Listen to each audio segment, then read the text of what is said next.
ایک صحابی تھے حضرت سواد بن قارب رضی اللہ تعالیٰ عنہ، وہ کہتے ہیں کہ میری خواب میں یا ظاہراً مجھے ایک جن آ کے کہا کرتا تھا کہ جا کے نبی پاک صلی اللہ علیہ وسلم کا کلمہ پڑھ لے۔ ایک دفعہ بھی کہا، دو دفعہ بھی کہا، تین دفعہ بھی کہا، پھر میں سمجھ گیا کہ یہ صرف وہی خواب ہی نہیں ہے، اس میں کوئی اشارہ ہے، کوئی حقیقت ہے۔ جن کہتا تھا۔ تو آپ فرماتے ہیں میں جب کلمہ پڑھنے کے ارادے سے نبی پاک صلی اللہ علیہ وسلم کی بارگاہ میں حاضر ہوا تو رسول پاک صلی اللہ تعالی علیہ وسلم نے فرمایا تجھے بھی مبارک ہو اور تجھے بھیجنے والے کو بھی مبارک ہو، تجھے بھی اللہ جزا دے اور تجھے بھیجنے والے کو بھی اللہ تعالی جزا عطا فرمائے۔ اس سورہ مبارکہ کے بعد پھر سورہ محمد صلی اللہ تعالی علیہ وسلم، سورہ محمد شروع ہوتی ہے۔ اس سورہ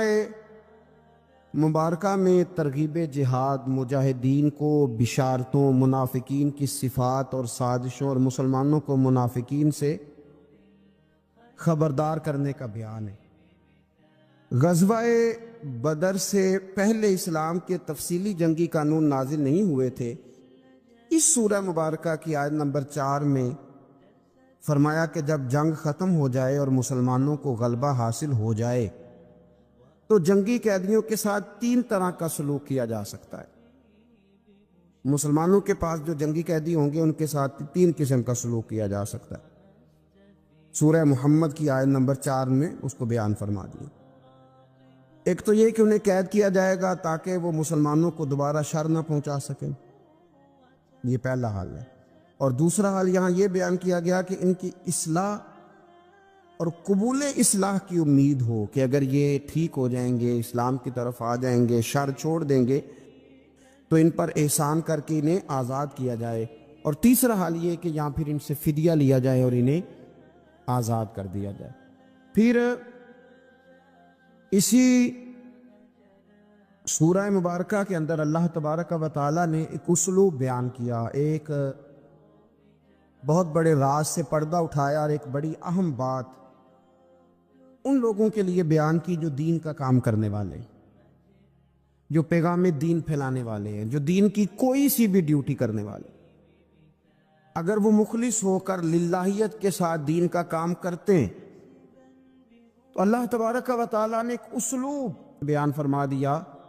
ارشاد فرمایا یا ایھا الذین آمنوا ان تنصروا اللہ ینصرکم ویثبت اقدامکم، فرمایا ایمان والو اگر اللہ کے دین کی تم مدد کرو گے تو پھر اللہ تمہاری مدد کرے گا اور اللہ تمہارے پیروں کو جما دے گا، تمہیں اللہ ثبات عطا فرمائے گا، تمہیں اللہ استقامت عطا کرے گا۔ اگر تم خلوص کے ساتھ، للہیت کے ساتھ دین کا کام کرو تو اللہ تمہاری مدد کرے گا،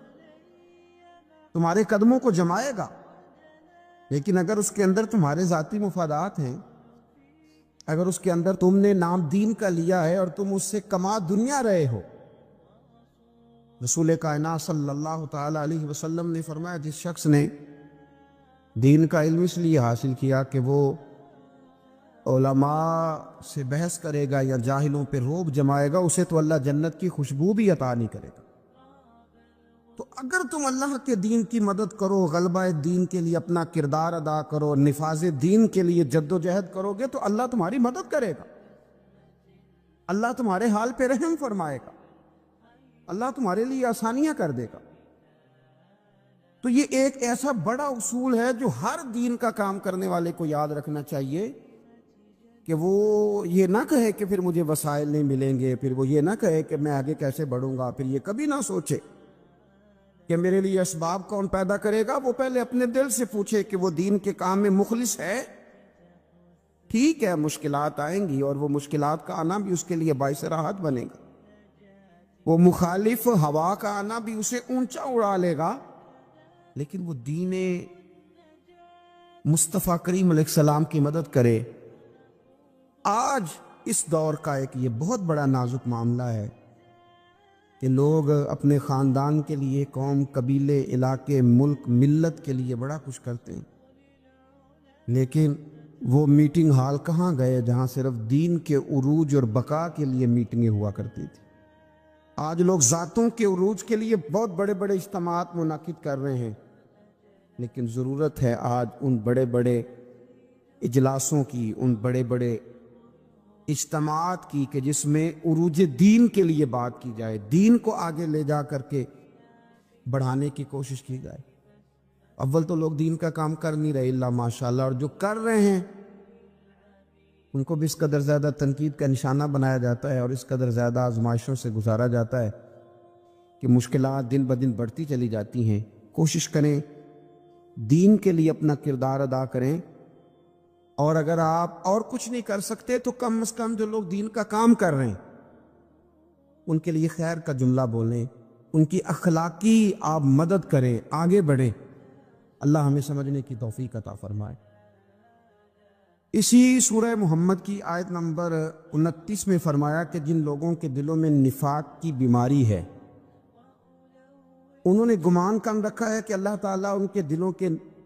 فتنے کو ظاہر نہیں کرے گا۔ کیا وہ یہ سوچتے ہیں کہ ہمارے دلوں میں اگر نفاق کی بیماری ہے تو ہماری اس بیماری کو ظاہر نہیں کیا جائے گا؟ حضرت انس بن مالک رضی اللہ تعالیٰ عنہ فرمایا کرتے تھے کہ سورہ محمد کی اس آیت کے نازل ہونے کے بعد پھر کوئی بھی منافق چھپا نہیں رہا، جتنے منافقین تھے سارے ظاہر ہو گئے، ظاہر کر دیے گئے۔ اللہ تبارک و تعالیٰ نے پھر ان کے پردے کھول دیے۔ اس سے آگے پھر سورہ فتح شروع ہوتی ہے۔ اس صورت میں فتح مکہ کی بشارت بھی ہے، بیت رضوان بھی ہے، نبی پاک علیہ السلام کی تعظیم و توقیر کرنے اور منافقوں کے دلوں کے احوال کا بیان بھی ہے۔ اسی سورہ مبارکہ کے اندر اللہ تبارک و تعالیٰ نے ارشاد فرمایا کہ انا ارسلناک شاہدا ومبشرا ونذیرا، اے محبوب بے شک ہم نے آپ کو گواہ بنا کے بھیجا ہے، خوشخبری دینے والا اور ڈر سنانے والا بنا کے بھیجا ہے۔ یہ شانیں آپ کو دی ہیں لتؤمنوا باللہ ورسولہ،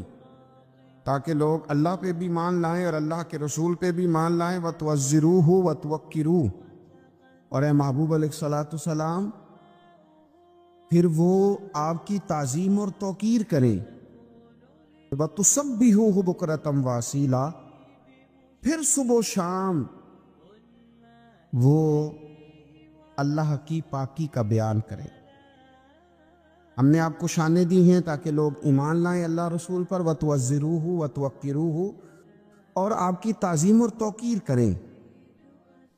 تاکہ وہ ان کی یعنی نبی پاک صلی اللہ تعالی علیہ وسلم کی تعظیم اور توقیر کریں۔ یاد رکھیں دین کا کام کیا جائے،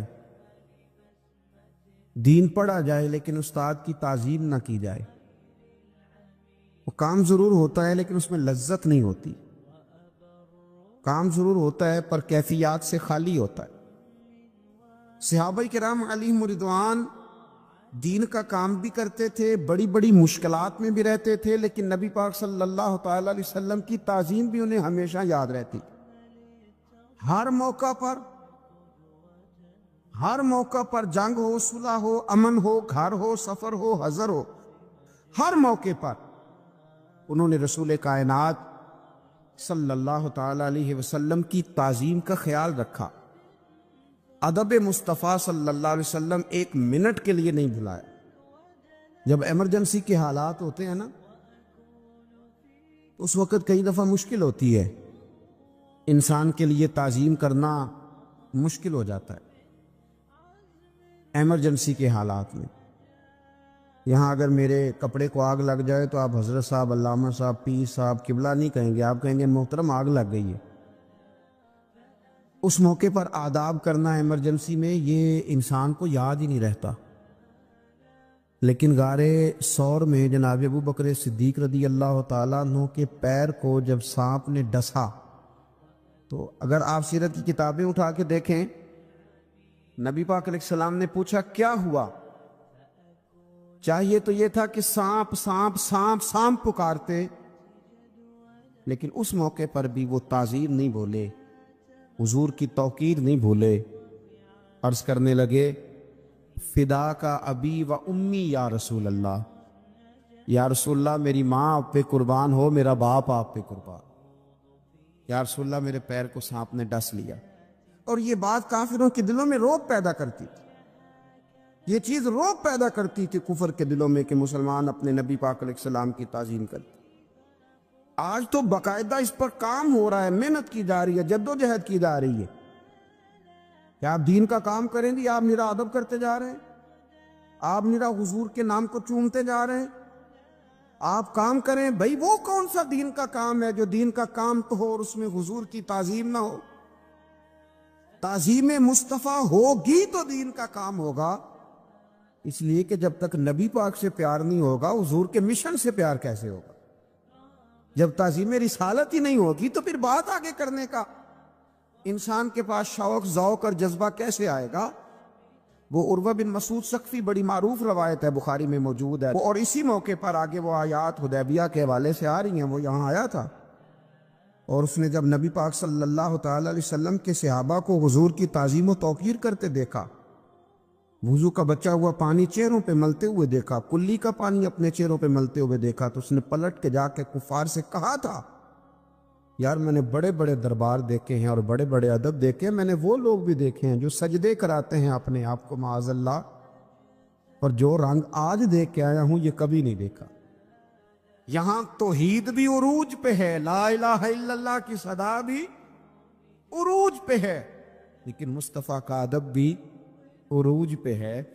کیا کوئی سوچ سکتا ہے کہ کوئی صحابی ایسا ہوگا جس کے دل میں ذرا بھی شرک کا شائبہ ہوگا؟ ان کی توحید انہیں مجبور کرتی تھی کہ جس شانوں والے رب نے یہ شانوں والا رسول بھیجا، اس رسول کی تعظیم و توقیر کرنی چاہیے،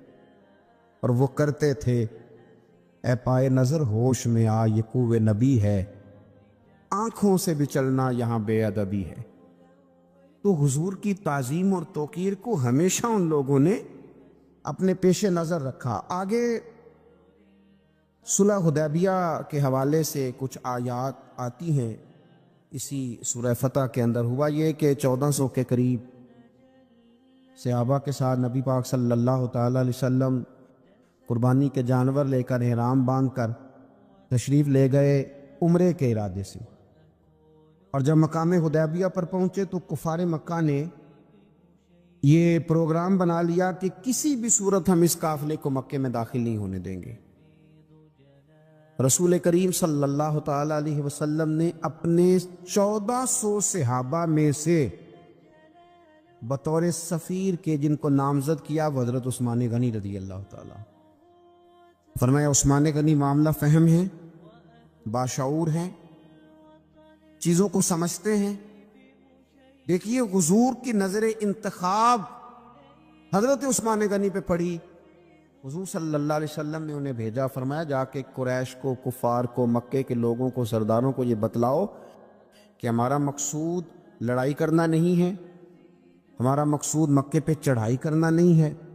ہمارا مقصود فقط اور فقط عمرہ کرنا، عمرہ کریں گے اور واپس چلے جائیں گے۔ حضرت عثمان غنی رضی اللہ تعالیٰ عنہ کو جب نبی پاک صلی اللہ علیہ وسلم نے وہاں بھیجا تو ایک خبر پھیل گئی کہ قریش مکہ نے تو جناب عثمان غنی رضی اللہ تعالیٰ عنہ کو شہید کر دیا ہے۔ اب صحابہ کے جذبات کے اندر جوش پیدا ہوا، ہر طرف سے ایک ہی صدا آتی تھی کہ ہم عثمان غنی کا بدلہ لیے بغیر یہاں سے نہیں جائیں گے۔ میرے محبوب پاک علیہ السلام کو اللہ نے غیب کی کنجیاں عطا فرمائی ہیں۔ رسول پاک علیہ السلام جانتے تھے نور نبوت سے کہ حضرت سیدنا عثمان غنی تو موجود ہے، پر جو ایک زبردست جرنیل ہوتا ہے نا، وہ قوم کے جذبات کا صحیح استعمال کرتا ہے۔ اسے پتہ ہوتا ہے کہ اس وقت جذبات کیا ہیں، تو اسے ان جذبات کا صحیح استعمال کرنا، ان کو مثبت راہ پہ چلانا اسے آتا ہوتا ہے۔ میرے رسول کریم صلی اللہ تعالی علیہ وسلم نے ایک درخت کے نیچے سے صحابہ سے بیعت لی، اس کو بیعت رضوان کہتے ہیں، کہ ہم ہر حال میں حضرت عثمان غنی رضی اللہ تعالیٰ عنہ کا بدلہ لیں گے، دین پہ قائم رہیں گے۔ اس بیعت کا ذکر قرآن مجید نے کہا، اور انداز دیکھیے کیا نرالا ہے، کیا انوکھا ہے، اور کیا وارفتگی ہے، اور کیا رشتہ ہے اللہ رسول کا آپس میں۔ اسی سورہ فتح کی آیت نمبر 10 میں فرمائے ان الذین یبایعونک انما یبایعون اللہ،